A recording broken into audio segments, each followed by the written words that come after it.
하나님 주실 말씀을 같이 보도록 하겠습니다.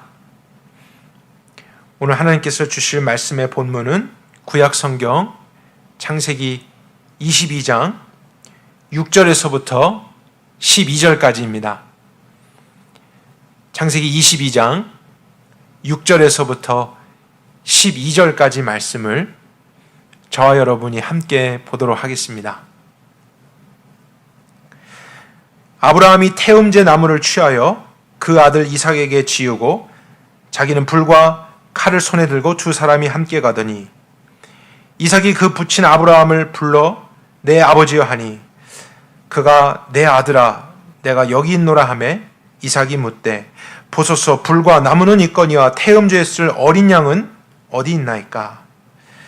아브라함이 대답하되 내 아들아 태음제에 쓸 어린 양은 하나님이 자기를 위하여 준비하시리라 하고 그 두 사람이 함께 나아가서 하나님이 그에게 지시하신 곳에 이른지라. 이에 아브라함이 그곳에 제단을 쌓고 나무를 버려놓고 그 아들 이삭을 결박하여 제단 나무 위에 올려놓고 아브라함이 손을 내밀어 칼을 잡고 그 아들을 잡으려 하더니 여호와의 천사가 하늘에서 그를 불러 아브라함아 아브라함아 하시는지라. 이에 아브라함이 대답하여 제가 여기 있나이다 하니 그가 이르시되 그 아이에게 내 손을 대지 말라. 아무 일도 그에게 하지 말라. 내가 내 아들 내 독자라도 내게 아끼지 아니하였으니 내가 이제야 내 하나님을 경외하는 줄을 아노라 하시니라.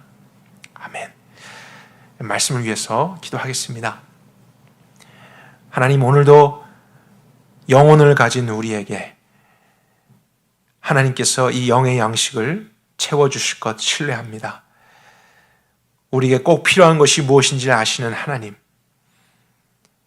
이 말씀을 통해 이 어두운 시대 가운데 또 개인의 모든 문제 가운데 계속 미끄러질 수밖에 없는 연약한 우리 인생을 빛으로 세워주옵소서, 진리로 견고케 하옵소서, 그리고 더럽혀지지 않게 하옵소서.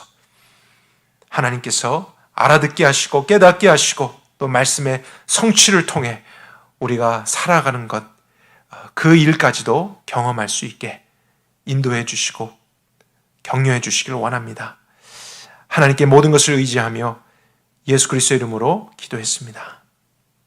아멘.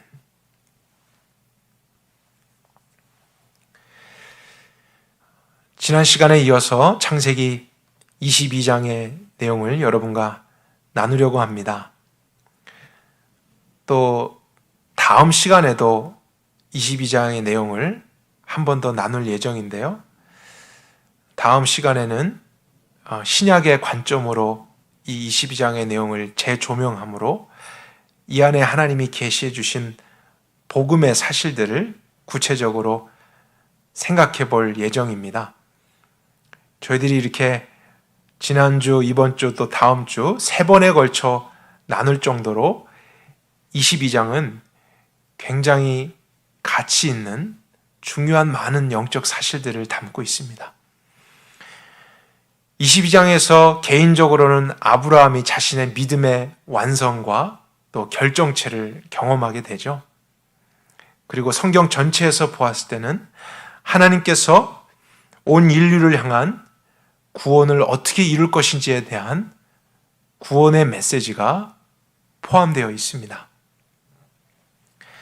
하지만 동시에 이 22장의 내용은 일반 사람들에게는 하나님을 가장 오해할 수 있게 하는 내용이 들어있죠. 사람을 제물로 바치는 이야기가 들어있습니다.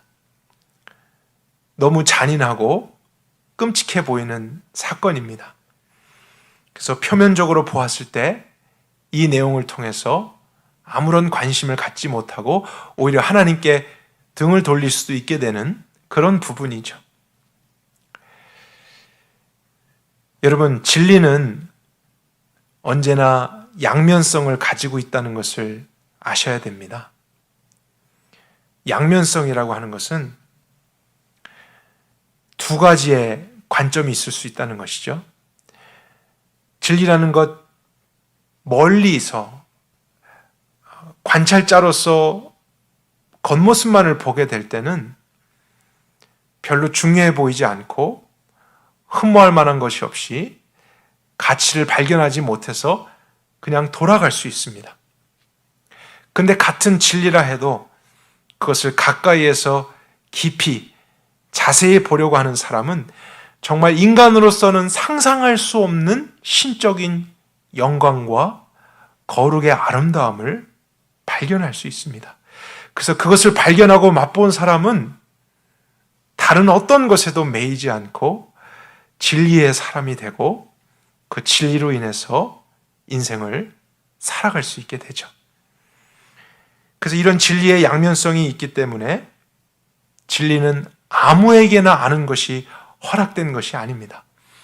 그것을 정말로 찾고자 하는 자, 간절히 만나고자 하는 사람에게만 발견될 수 있도록 하나님이 감추어 두셨습니다. 저는 22장의 내용이 그런 양면성이 있다고 생각해요. 이런 것은 성경 곳곳에 나타나는데 또 하나의 예로 이스라엘 백성들이 광야에서 가지고 있었던 성막도 생각해 볼 수 있습니다. 여러분, 그 성막은 예수 그리스도의 그림자라고 할 정도로 그분이 이루실 모든 사역에 대한 또 구원과 관련된 많은 것들을 함축적으로 가지고 있는 물건이었어요. 진리의 사실들이 가득 있는 너무나 중요한 아이템이었습니다. 그런데 그것도 양면성이 있죠. 일반 사람들이 그 성막을 광야에서 겉으로만 보게 된다면 사실 그 겉모습은 해달 가죽으로 덮여져 있습니다. 거무튀튀한 하나의 천막, 텐트에 불과해요.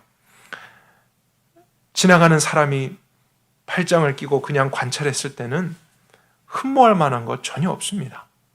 아무 값어치를 발견하지 못하고 흥미를 느끼지 못한 채 돌아갈 수 있는 것이 성막입니다.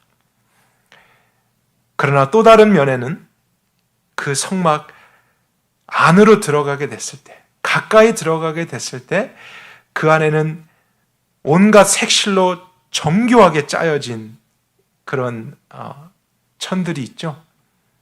그리고 그곳에 있는 기구들은 값비싼 정금으로 정교하게 만든 것들입니다. 정말 이 세상의 값어치로도 환산하기 힘들 정도의 귀한 것들이 성막 안에 있습니다.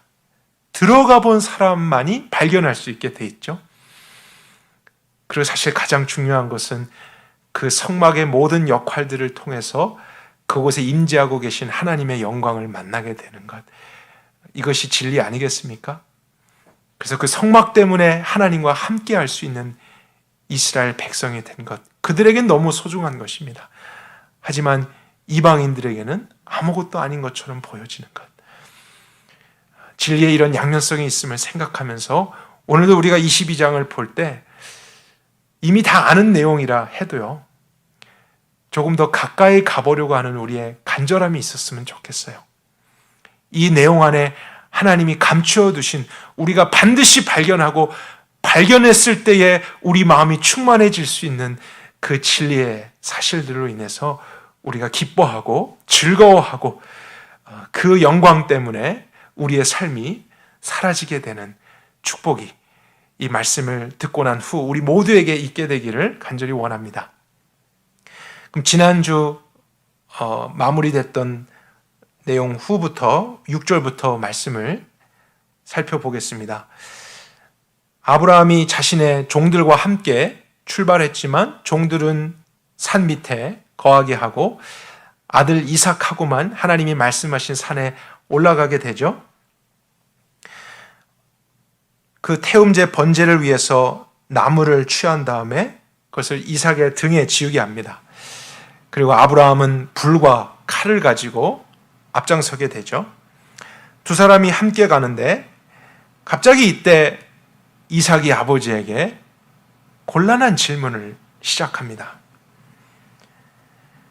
7절에 내 아버지여 하니 아브라함이 아들아 내가 여기 있다 이야기하죠. 보소서 불과 나무는 있는데 태음제 번제에 쓸 어린 양은 어디 있습니까? 정말 몰라서 이삭이 물었던 것입니다. 근데 이런 질문을 할 정도의 이삭이라면 그가 10대 이상 정도의 나이가 됐겠다 추정해 볼 수 있겠죠.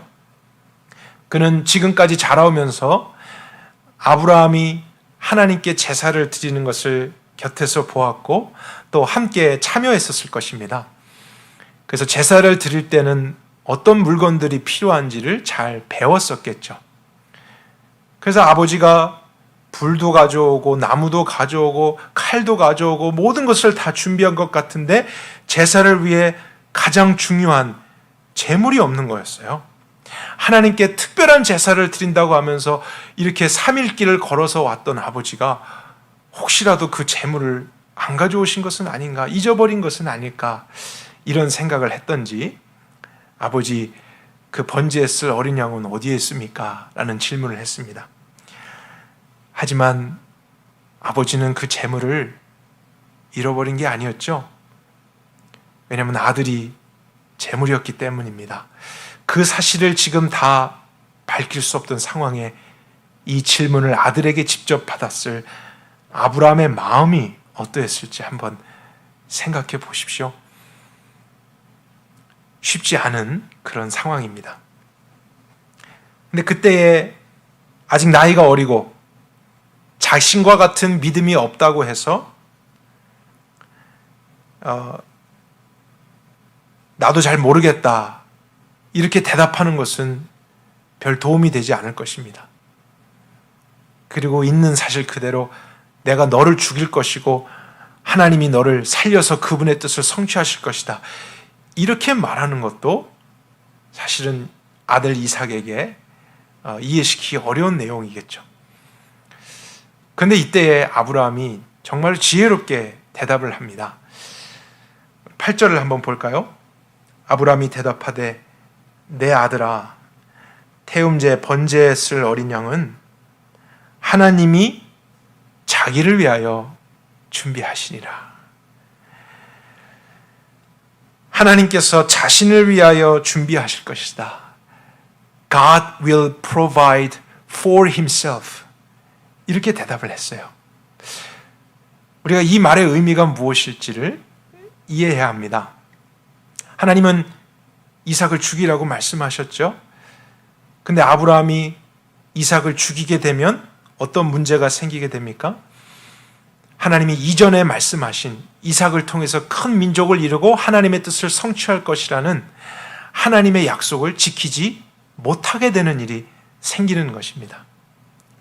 근데 하나님은 거짓이 없으시고 신실하시며 약속한 것에 대해서는 어떠한 상황에서든지 지킬 수 있는 능력과 지혜가 있으신 하나님이시잖아요. 그런 하나님의 이름들을 아브라함에게 계시해 주지 않으셨습니까? 그런 하나님을 전혀 모를 때부터 하나님을 바르게 알도록 엘샤다이라든지 그분의 이름을 계시해 주셨습니다. 그런데 이 이삭을 잡게 될 경우 사실 하나님의 이름이 거짓이 되게 되는 것이죠.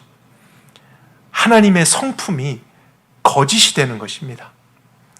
그러니까 하나님은 그분 자신을 위해서 반드시 어떤 일을 하셔야만 합니다. God will provide for himself. 근데 그것이 어떻게 될지는 아브라함이 정확하게 모르죠. 그러나 한 가지 확실히 아는 것은 하나님이 그분을 위해서 하실 거라는 사실이에요. 이 믿음, 이 신앙을 자녀 앞에서 고백했습니다. 자세한 것은 내가 다 알지 못하지만 한 가지 확실히 아는 것이 있으니 주님이 하실 것이다, 내 아들아. 이런 고백이죠.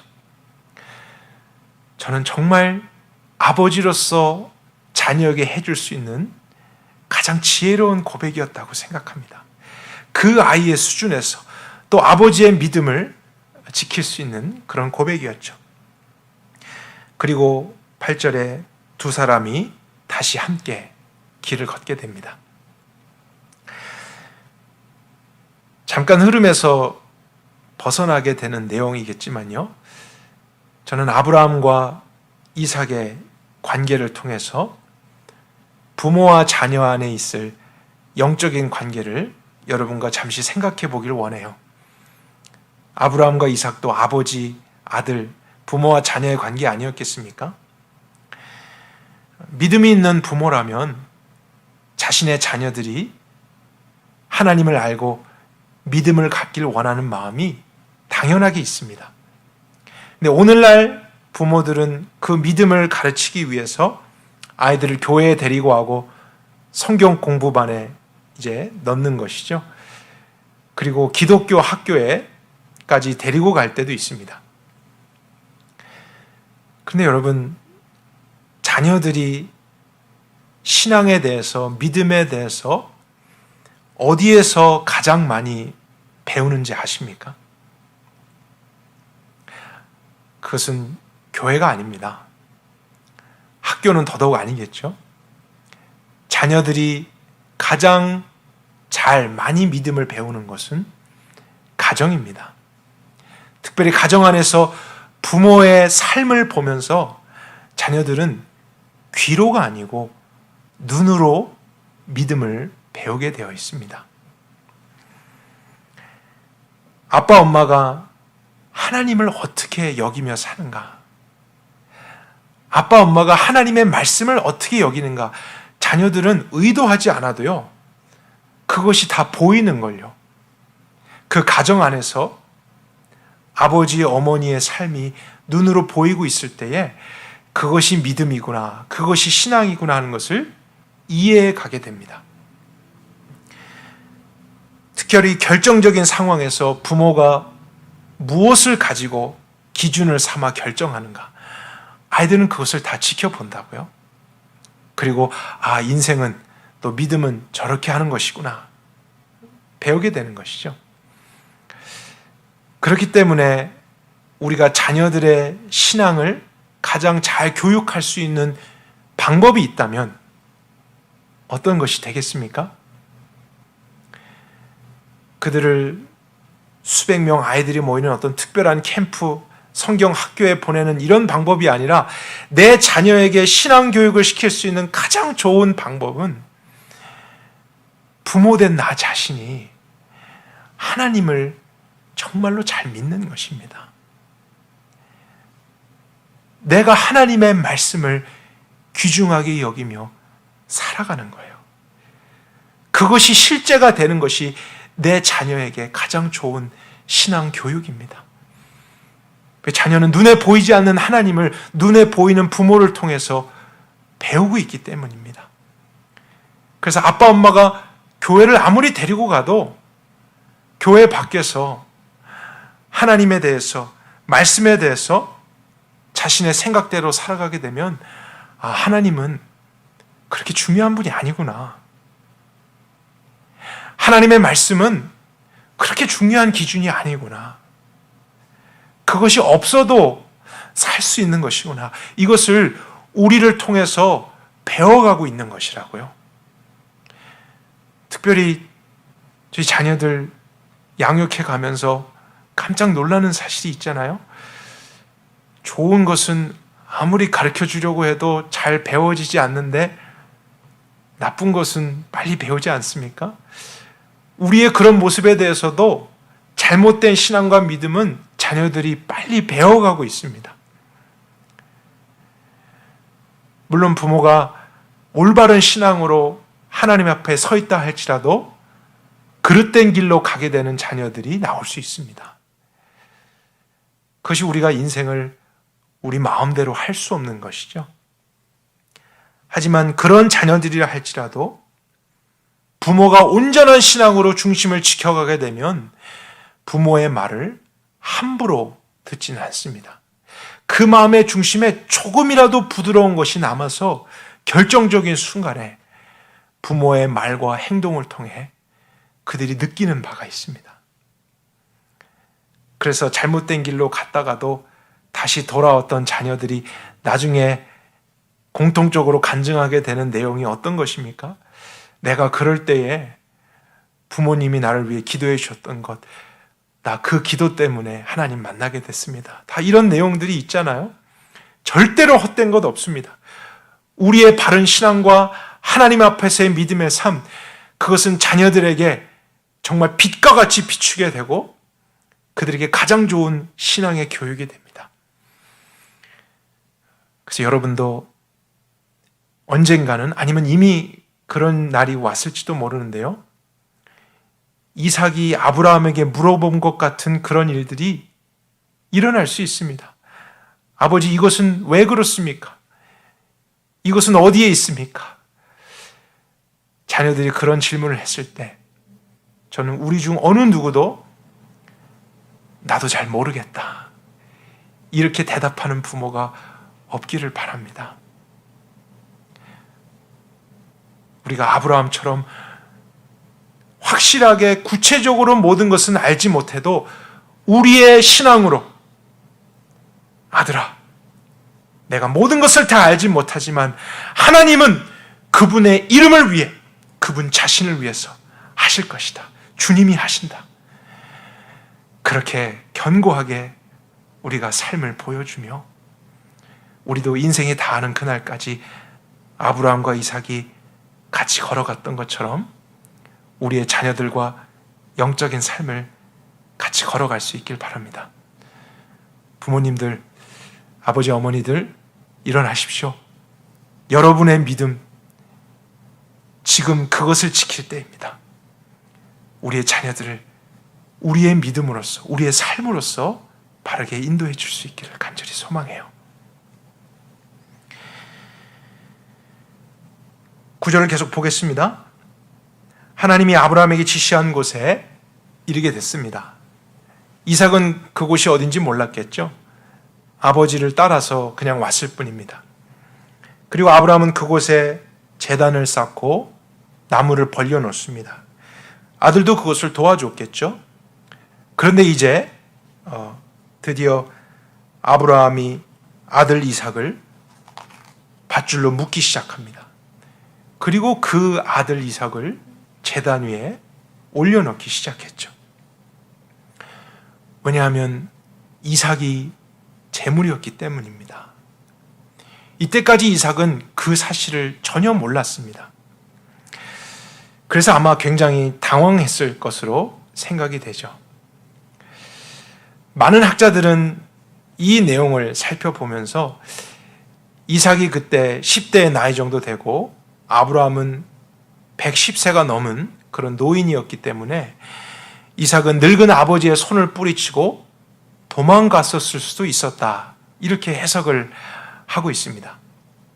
그런데 그가 그렇게 하지 않은 이유는 이삭도 믿음이 좋았기 때문이다, 이제 이렇게까지 보는 해석들이 있는데요. 하지만 본문에서 이삭의 믿음까지 확인할 수 있는 근거는 매우 약합니다. 거의 없죠. 그래서 우리가 말씀 안에 있지 않은 내용에 대해서까지는 그냥 개인적인 묵상으로 두는 것이 좋을 것입니다. 우리가 알 수가 없습니다. 나중에 하나님 앞에 서서 또 아브라함과 이삭을 만나면 한번 물어볼 수 있는 내용이죠. 그러나 한 가지 확실히 알 수 있는 것이 있다면 아브라함은 중간에 흔들릴 수도 있는 상황이 있었고 또 마지막에서라도 변심될 수 있었지만 마지막 순간까지 포기하지 않고 하나님이 말씀하신 대로 이제 순종하고 있었다는 사실이죠. 그리고 10절입니다. 제단 위에 이삭을 놓고 그가 준비해뒀던 손을 칼에 쥐면서 이제 그 손으로 칼로 이삭을 죽이려고 했습니다. 근데 그 찰나에 하나님께서 천사를 통해 아브라함에게 말씀하십니다. 아브라함아, 아브라함아. 그저 아브라함이 대답하죠. 제가 여기 있습니다.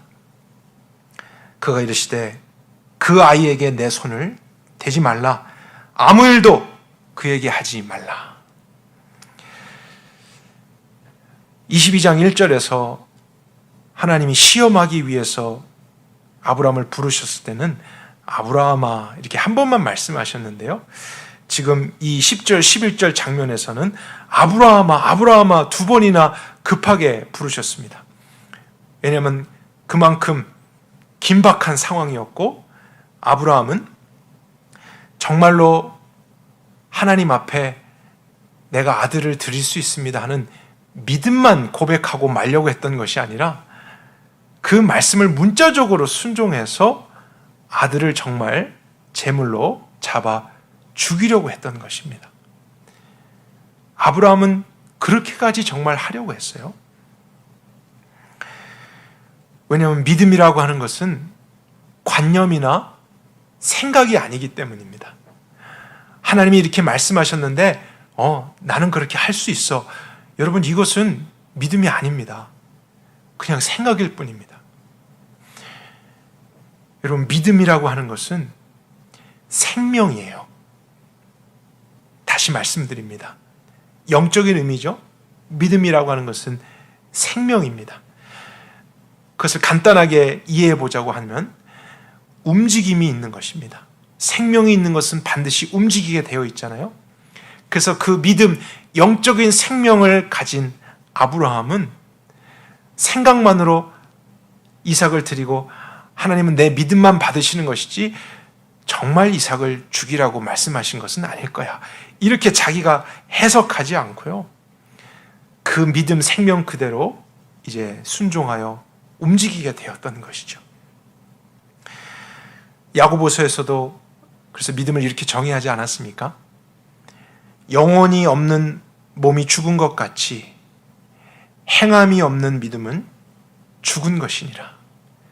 믿음이라고 하는 것 생명이기 때문에 반드시 움직이고 행함이 나타나게 되어져 있습니다. 그것이 없다면 죽은 믿음입니다. 생명이 없는 것입니다. 그러나 아브라함은 믿었습니다. 생명을 가졌습니다. 그래서 삶이 움직여졌습니다. 하나님의 말씀대로 이제 그렇게 나아가기 시작했습니다. 그렇기 때문에 우리가 이제 끝까지 발견해야 되는 가장 중요한 것은 그의 생명이 되는 믿음이 무엇이었는가? 과연 그는 무엇을 믿었던 것인가? 그래서 이렇게까지 행함을 할 수 있었던 것인가? 이 부분을 저희들이 이해하는 것이 필요한 것이죠. 그 부분을 위해서 12절을 우리가 한 번 더 보도록 하겠습니다. 하나님이 말씀하시죠. 그 아이에게 내 손을 대지 말라. 아무 일도 그에게 하지 말라. 내가 내 아들, 내 독자라도 내게 아끼지 아니하였으니 내가 이제야 내가 하나님을 경외하는 줄을 아노라. 근데 이 말씀하고 처음 아브라함을 부르신 그 2절의 말씀을 같이 비교해 보겠습니다. 22장 2절을 볼까요? 하나님께서 그를 시험하시기에 부르신 후에 이제 내 아들, 내 사랑하는 독자 이삭을 데리고 내가 지시하는 산에 올라가 그를 태움제로 드리라. 제물로 드리라. 그랬는데 이제 12절에 어떻게 됐습니까? 내가 내 아들 내 독자라도 내게 아끼지 않고 이렇게 하였으니 제물로 드렸으니 내가 이제야 하나님을 경외하는 줄을 아노라. 이런 하나님의 말씀을 통해 아브라함의 믿음의 그 근거가 무엇인지를 확인하게 됩니다. 아브라함이 100세에 겨우 얻게 된 자신의 생명과도 같은 외아들을 하나님께까지 드릴 수 있었던 그 이유, 그것은 그의 마음에 하나님을 경외하는 믿음이 있었기 때문입니다. 하나님을 경외하는 믿음이 실제였고 너무나 컸고 중심에 있었기 때문에 그 믿음의 생명력에 의해서 이러한 행함에까지 순종에까지 이룰 수 있었다는 사실입니다. 하나님을 경외한다라는 말을 의역을 하면은 하나님을 하나님으로 여긴다는 것입니다. 하나님을 하나님이라고 하는 정말 그 절대적인 존재로 인정한다라는 뜻을 가지고 있습니다. 그것이 아브라함의 마음에 가득했습니다. 그 믿음이 가득했어요. 그래서 그 믿음 때문에 자신의 가장 사랑하는 것도 드릴 수 있었던 것. 이것이 아브라함의 신앙이었던 것을 저희들이 발견하게 됩니다. 여러분, 저는 여기에서 여러분과 복음적인 사실을 생각해 보기를 원해요. 많은 분들이 신앙생활에 대해서 이렇게 생각하실 때가 있습니다. 신앙생활이라는 것은, 믿음이 좋다고 하는 것은 하나님을 위해서 무엇을 하지 않는 것이다, 이렇게 생각하시는 분들이 의외로 굉장히 많습니다. 그래서 믿음이 좋은 사람은 술과 담배를 하면 안 되는 것이고요, 믿음이 좋은 사람은 죄를 지으면 안 되는 것이죠. 그리고 신앙심이 좋은 사람은 자기가 사랑하고 좋은 것을 하나님 앞에 포기해야 된다, 이런 생각을 하는 분들이 많다라는 것입니다. 그러나 여러분, 그것은 큰 오해입니다. 그것이 참된 신앙생활 아닙니다. 우리가 아브라함을 통해서 그것을 확인하고 있기 때문이에요. 많은 그리스도인들은 그렇게 신앙생활을 오해해서 무엇을 해야 하는 것과 하지 않아야 되는, 영어로 말하면 do's and don'ts죠. 그런 율법과 계명을 스스로 만들어 놓고 버겁게 그것을 짊어지고 살아가면서 율법적인 삶을 사는 것을 참 신앙생활이라고 생각해요. 그것을 많이 하는 것이 좋은 그리스도인이라는 생각 속에 살아가는 경우가 있습니다. 하지만 그렇지 않습니다. 오늘 그 신앙생활의 표본을 보여주고 있는 아브라함은 그렇지 않았잖아요. 신앙생활의 중심은 무엇을 하느냐 하지 않느냐에 달려있는 것이 아니라 하나님을 하나님으로 믿는 것에 있는 거예요.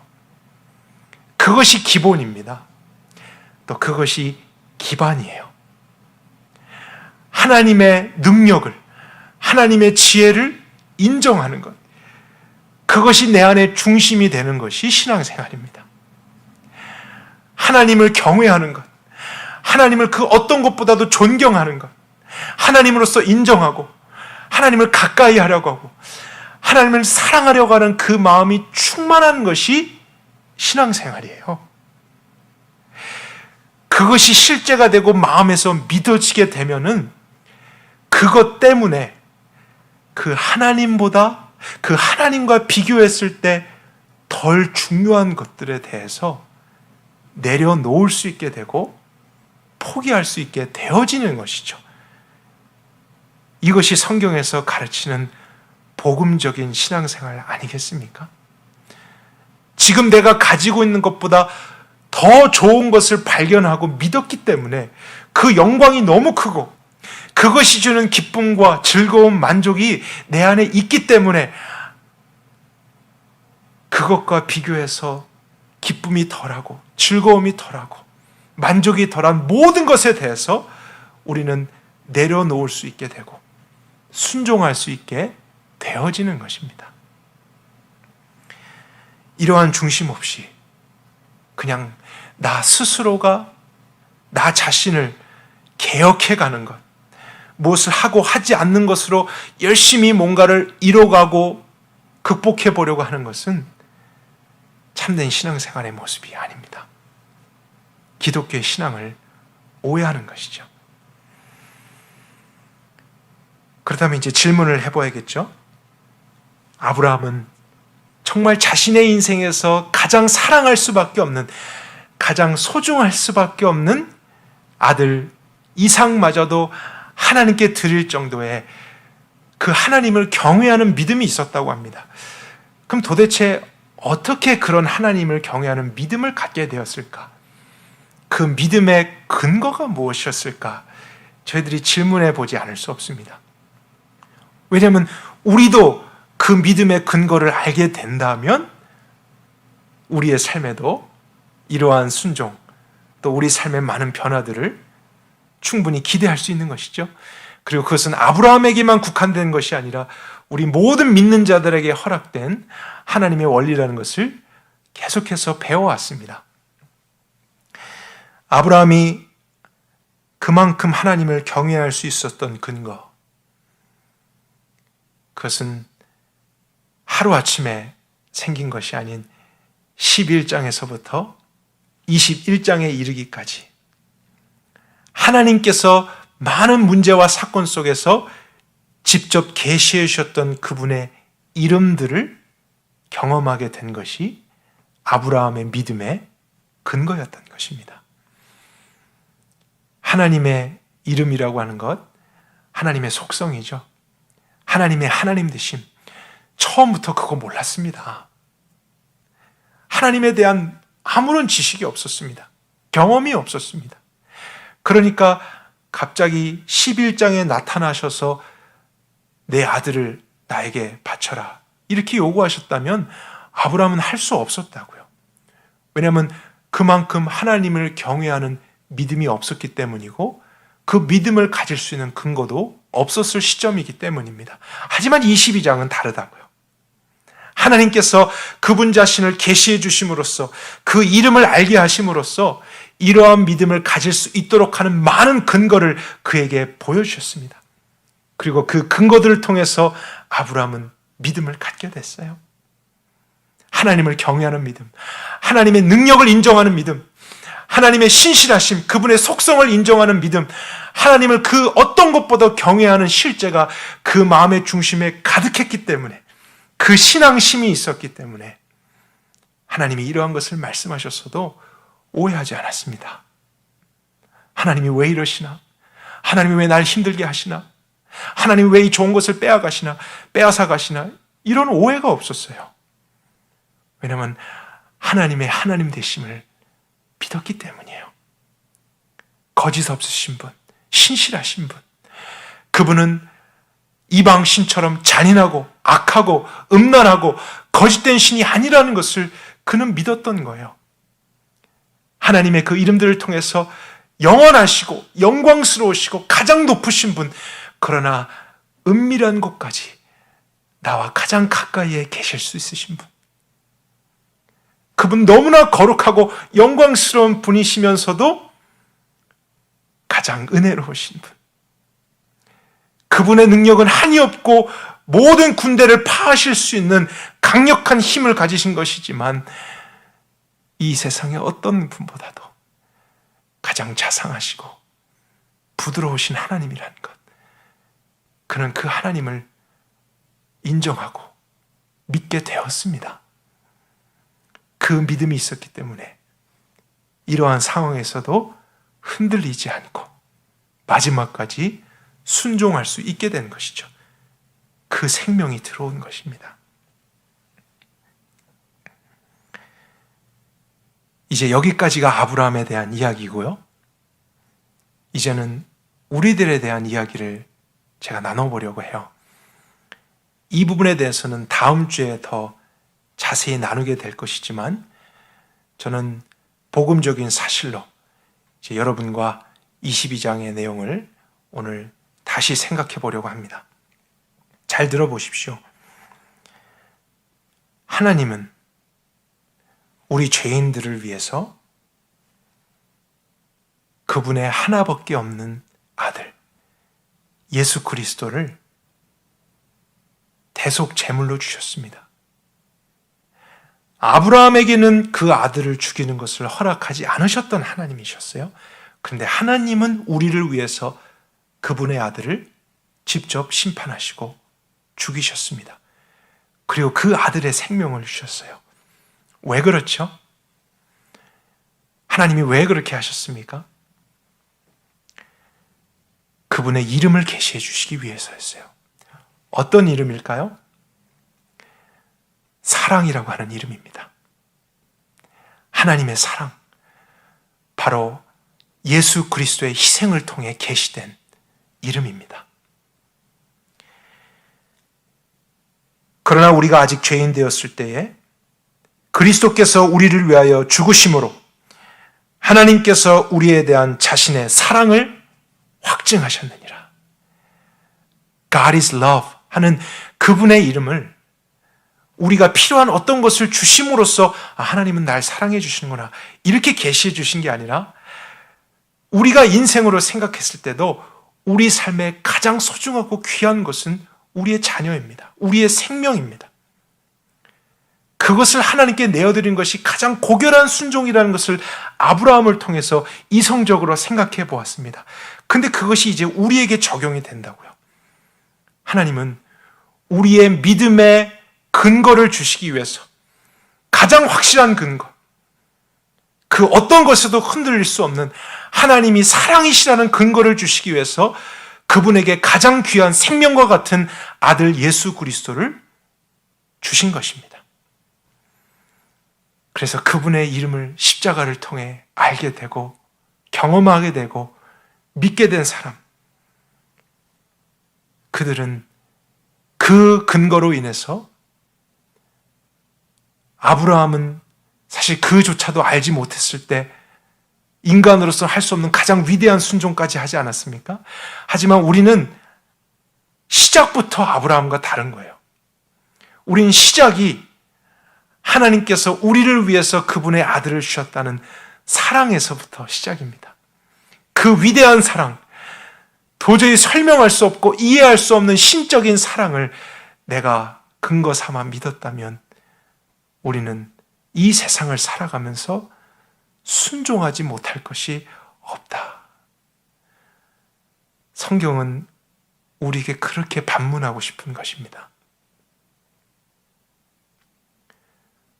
우리보다 믿음의 근거가 적었던 아브라함도, 이 예수 그리스도의 희생을 정확하게 알지 못했던 아브라함도 이런 순종까지 할 수 있었다면 이제 그 아들의 피값으로 그 가치만큼 주고 산 나의 인생, 나를 향한 용서, 나를 향한 하나님의 의와 하나님의 은혜를 정말 알게 된 우리 그리스도인들, 우리의 삶에서 하나님을 의심할 필요 없고 하나님이 말씀하시는 어떠한 것에도 우린 순종할 수 있는 믿음을 가질 수 있다는 것. 성경은 저와 여러분에게 그 복음을 들려주고 있는 것입니다. 예수님의 십자가를 믿는 믿음, 그렇기 때문에 그것은 우리의 삶의 모든 것의 변화의 근원이 될 수 있는 거예요.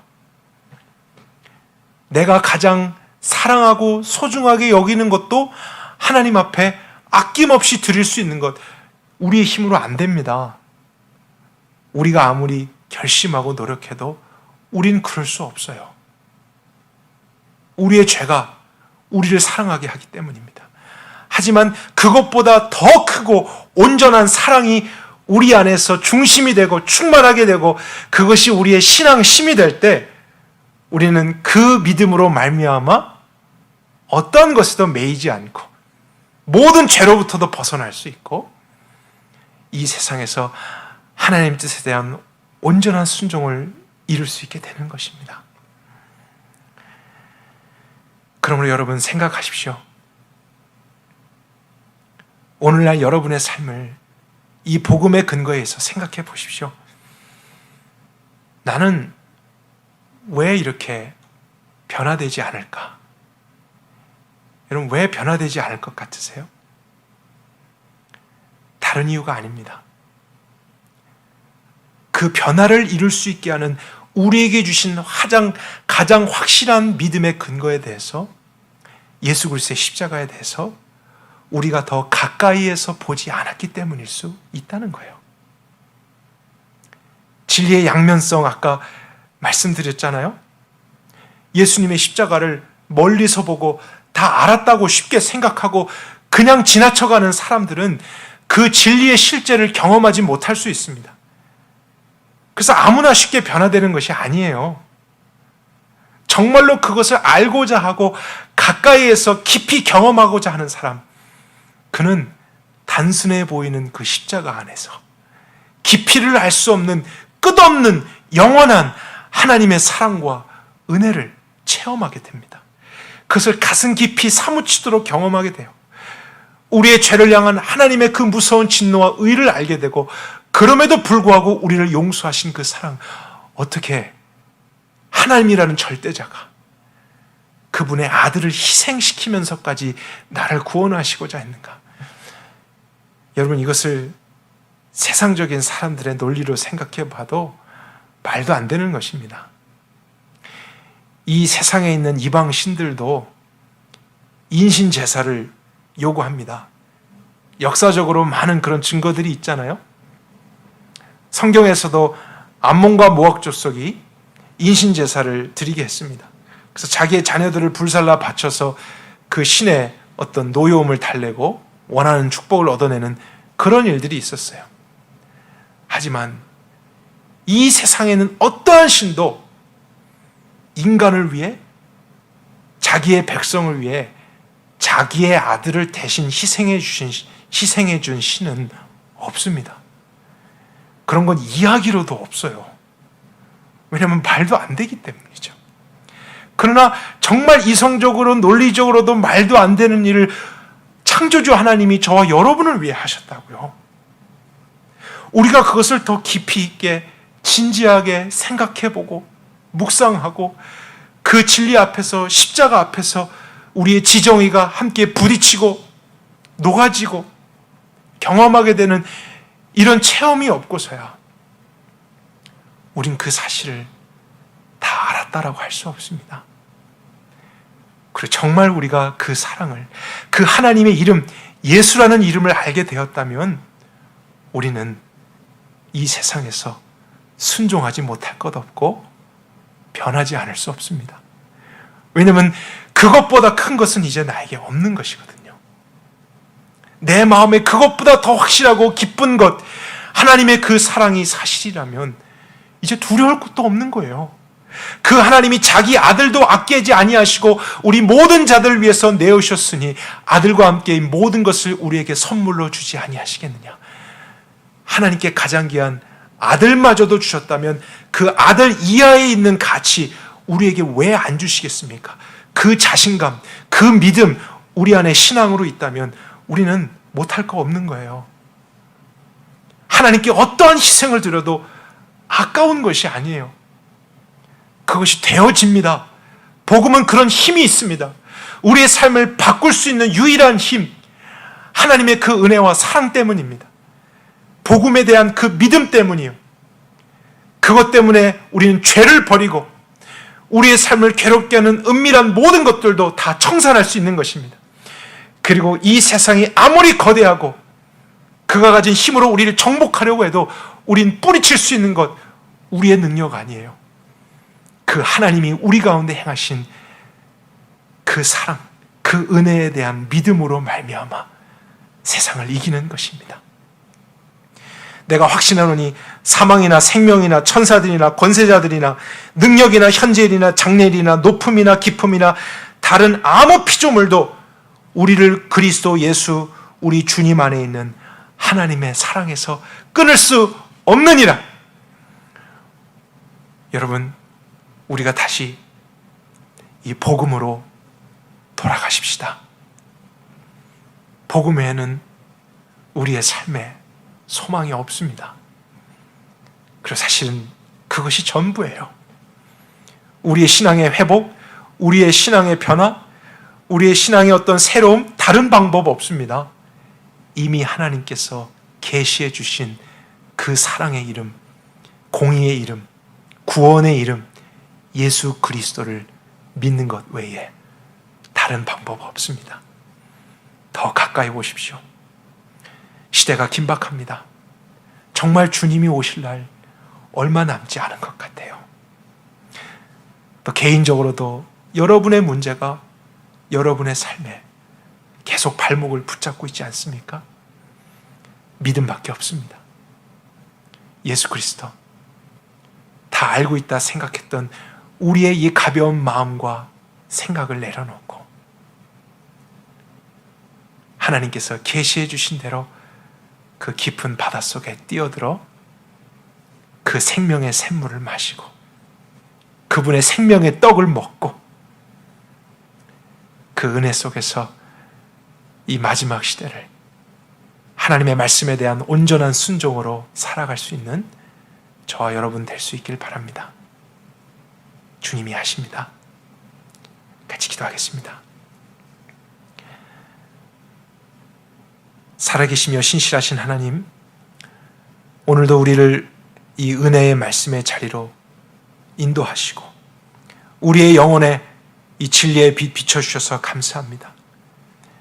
그러나 우리 중 어느 누구라도 이 진리를 가볍게 보고 겉으로만 보아서 아무런 가치를 느끼지 못한 채 또다시 자신의 삶으로 돌아가는 자 없게 하여 주시고, 더 가깝게 나오고 더 깊이 나오고자 하여 갈망함으로 하나님께서 정말 믿으면 살 수 있는 그 모든 충분한 것을 계시해 주신 예수 그리스도와 그 십자가의 복음 앞에 자신의 삶을 드릴 수 있도록 축복해 주옵소서.